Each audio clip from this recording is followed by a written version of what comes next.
గతంలో మనకి రాజధాని అనేది లేకుండా చేశాడు జగన్మోహన్ రెడ్డి. 3 రాజధానులు 3 ముక్కలు కాలయాపన చేశారు. ఇప్పుడు మళ్ళీ చంద్రబాబు గారు అధికారంలోకి వచ్చిన తర్వాత అమరావతి పనులు, రాజధాని పనులు వేగవంతమయ్యాయి. 15,000 కోట్ల రూపాయల నిధులు తీసుకొచ్చారు. పనులు వేగవంతమైనాయి. పారిశ్రామికవేత్తలు వస్తున్నారు, పెట్టుబడులు పెట్టడానికి వస్తున్నారు. ఇప్పుడు యువతీ యువకులు ఉద్యోగ అవకాశాలు వచ్చే అవకాశాలు ఉన్నాయంటారా? ఉన్నాయండి, ఖచ్చితంగా ఉన్నాయండి. ఫ్యాక్టరీలు వస్తున్నాయండి. ఇప్పుడు అమరావతి కూడా స్పీడ్గా చేస్తున్నారు. మన ఖచ్చితంగా 5 సంవత్సరాల్లో అమరావతి అయిపోద్దండి. అయిపోతే చంద్రబాబు గారు నిరుద్యోగులకి అందరికీ ఉద్యోగాలు కల్పిస్తారండి. దాంట్లో డౌట్ లేదండి. ప్రాజెక్ట్ కూడా 2 సంవత్సరాలు అయిపోద్దండి. పోలవరం ప్రాజెక్టు అది సమస్య లేదండి. మా మోడీ గారు కానీ చంద్రబాబు గారు కానీ బాగా చేస్తున్నారండి. అసలు ఇబ్బంది లేదండి. వ్యతిరేకత అనేది లేదండి. నీట్గా ఒకటి వదులుకుంటూ వస్తున్నారు. ఆ ఇబ్బంది లేదండి. ఇది వరకు వైఎస్ఆర్ గవర్నమెంట్ ఉంది ఏముందండి, ఏమీ లేదు. కేసులు కక్ష సాధింపులు ఇవే తప్ప ఏమున్నాయండి. ఎక్కడ చేశారండి వాళ్ళు? మా ఊరు వైఎస్ఆర్కి అడ్డా అండి. ఎప్పుడు 300-400 పెంచి వచ్చేదండి.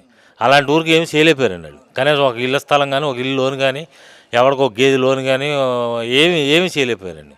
కనీసం పంచాయతీ సెక్రటరీ కానీ ఎవరు మన మాట వినేవాళ్ళు కానీ మనకు మీరు వైఎస్ఆర్ఏ చేస్తామా లేకపోతే లేదని వాళ్ళండి. ఇవాళ అది లేదండి. మేము ఏ పార్టీ వచ్చినా చేస్తున్నామండి. వైఎస్ఆర్ వాళ్ళకి చేస్తున్నాం, మా టీడీపీ వాళ్ళకి చేస్తున్నాం, జనసేన వాళ్ళకి అందరికీ చేస్తున్నామండి. ఎవరి మేము కేసులు పెడతామని మా పని మేము చేస్తున్నాం. మాకు అన్నీ బాగానే ఉన్నాయండి. ఆ గవర్నమెంట్ లేదు అసలు ఏమీ లేదండి. మొత్తం కేసులు కొడతాం, నరుగుతాం, ఇదే కదండి. ప్రశ్నిస్తే వెంటనే అరెస్టులు అండి. ఎస్ఐ గారు కానీ సిఐ గారు కానీ మొత్తం వాళ్ళు చెప్పినట్టు చేయవలసిందండి. మన మాట ఎవరైనా వాళ్ళండి. పోలీస్ స్టేషన్ కూడా కొడుతుంటేనే మనల్ని పట్టుకుని వాళ్ళతో కొట్టించేవాళ్ళండి పోలీసు వాళ్ళు కూడా. ఇవాళ పోలీసు వాళ్ళు కూడా స్వేచ్ఛ ఇచ్చాడు కదండి చంద్రబాబు గారు. నాకు తెలియకుండా మీరు ఏం చేయొద్దు, అన్యాయంగా ఎవరి మీద కేసు పెట్టద్దు, వైఎస్ఆర్ అయినా టీడీపీ అయినా మీ డ్యూటీ ప్రకారం మీరు చేయమన్నారు.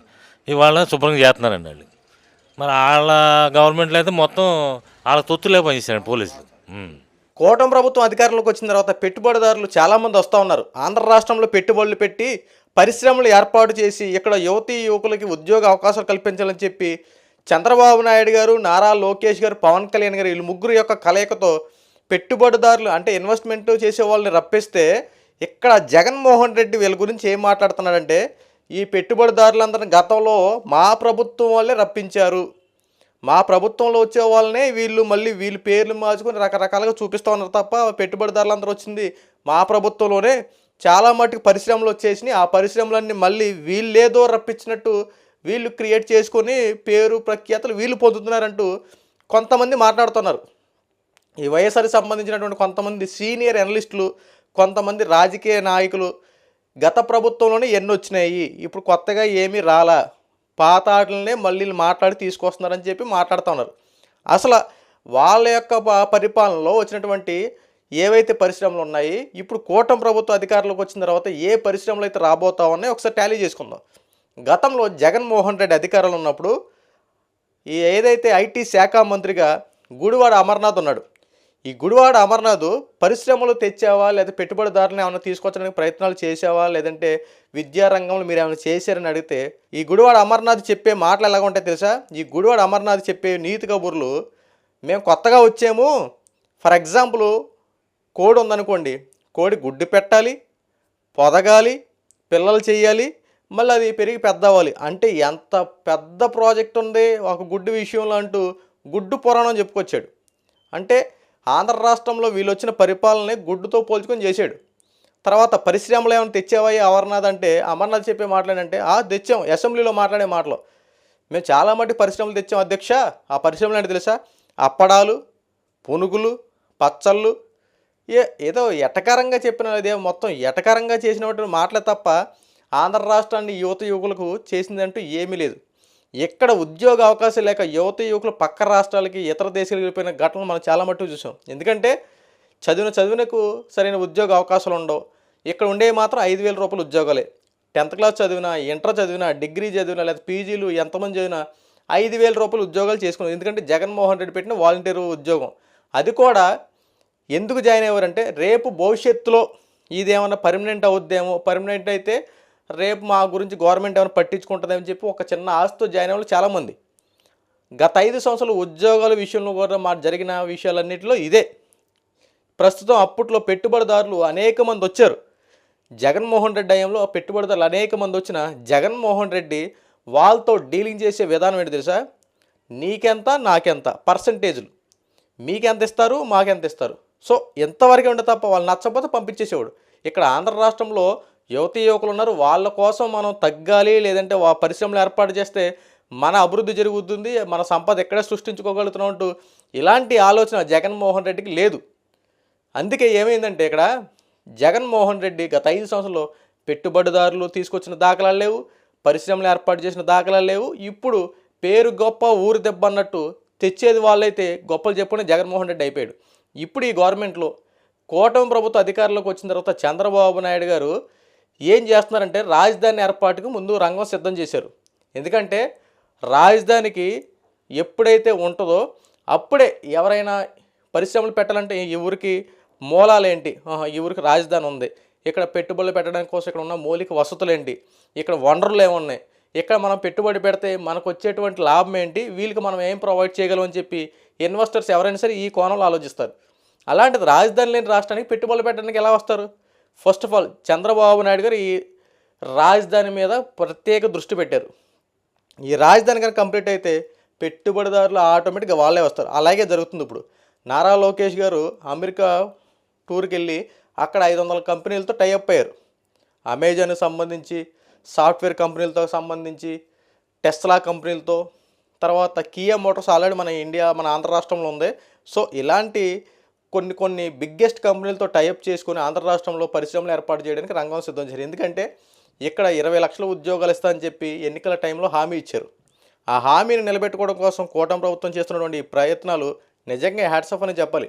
అది కాకుండా భారత్ పెట్రోలియం సంస్థ వారు మన అమలాపురంలో కానీ కాకినాడలో కానీ సుమారు 60-70 వేల కోట్లతో ఇక్కడ పెద్ద ప్రాజెక్టు రిఫైనరీ ఆయిల్ ప్రాజెక్ట్ ప్రారంభించబోతున్నారు. ఒకవేళ అది కనుక ఏర్పడితే అక్కడ కూడా ఉద్యోగాలు రావడం, ఏదైతే ఇప్పుడు అదాని మనకి ఈ రిలయన్స్ జియో సంబంధించి ఏదైతే ఉన్నారో అధినేతలు, ఈ అధినేతలకు సంబంధించిన వాళ్ళు ఇక్కడ బయోగ్యాస్ ఏర్పాటు చేయాలని చెప్పి ఆలోచిస్తూ ఉన్నారు. సుమారు ఇక్కడ 500 కంపెనీలు ప్రారంభిస్తూ ఉన్నారు. సుమారు 2 లక్షల ఉద్యోగాల అవకాశాలు కల్పించడం కోసం రంగం సిద్ధం చేశారు. ఈ కూడా ఏర్పడితే ఆంధ్ర రాష్ట్రానికి ఏదో ఒక మంచి జరుగుతుంది కదా, పరిశ్రమలు వస్తాయి కదా, ఉద్యోగ అవకాశాలు వస్తాయి కదా. దీంట్లో కూడా వీళ్ళు వైఎస్ఆర్సీపీలు రాజీ పట్ల, దేంట్లో కూడా రాజీ పడరు, ఇందులో అసలు రాజీ పట్ల. ఇవన్నీ గతంలో మేమే మొత్తం సంప్రదింపులు జరిపేశాం, మేము ఉంటమైతే ఈ పాటికి వచ్చేసేయి, ఇప్పుడు ప్రభుత్వం మారింది కాబట్టి మీ ఖాతాలోకి వచ్చినాయని చెప్పి మాట్లాడుతున్నారు. ఏ ఖాతాలోకి వస్తేనే ఏదైతేనే ఇక్కడ ప్రజలకు మంచి జరుగుతుంది కదా, స్వాగతించవచ్చు కదా, స్వాగతించాలి కదా. ఇక్కడ నువ్వు చేసేది అది చేసేవాళ్ళని చేయనివ్వు.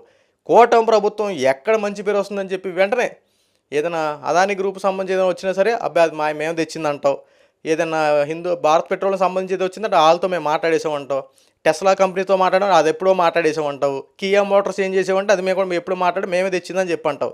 ఏదైనా సరే నువ్వే చేసినంటావు కదా, మరి నీ పేరు ఎందుకు ప్రజలు చెప్పట్లేదు? నీ యువకులు ఉన్నటువంటి రాష్ట్రంలో ఎందుకు ఉద్యోగ అవకాశాలు పక్క రాష్ట్రాలకు వెళ్ళిపోతారు? నువ్వు అంత మంచి పరిపాలన అందిస్తే చేసేది లేదు కదా జగన్మోహన్ రెడ్డి, చేసే వాళ్ళ మీద చేయనివ్వో. ఇప్పుడు దీని మీద కూడా బురద జల్లే రాజకీయాలు.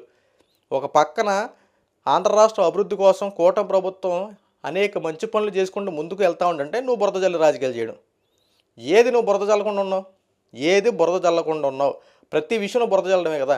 ఈ రోజున కూటమి ప్రభుత్వం చేస్తున్నటువంటి పరిపాలన చూసి తట్టుకోలేక ప్రతి విషయంలో అధికారంలోకి వచ్చిన దగ్గర నుంచి ఇప్పటివరకు స్టిల్ ప్రతి దాంట్లో కూడా బురద జల్లే రాజకీయాలు చేయడమే. దేనికోసం? ఏం చేసేవని?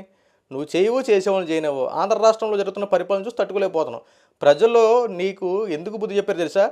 అప్పట్లో నీకు 160, 170, 150, 160 సీట్లు వచ్చిన నీకు ఈరోజు 11 సీట్లకి ఎంత దారుణంగా పరిమితం అయ్యామంటే పాలిట్ ఎక్కడ జరిగింది?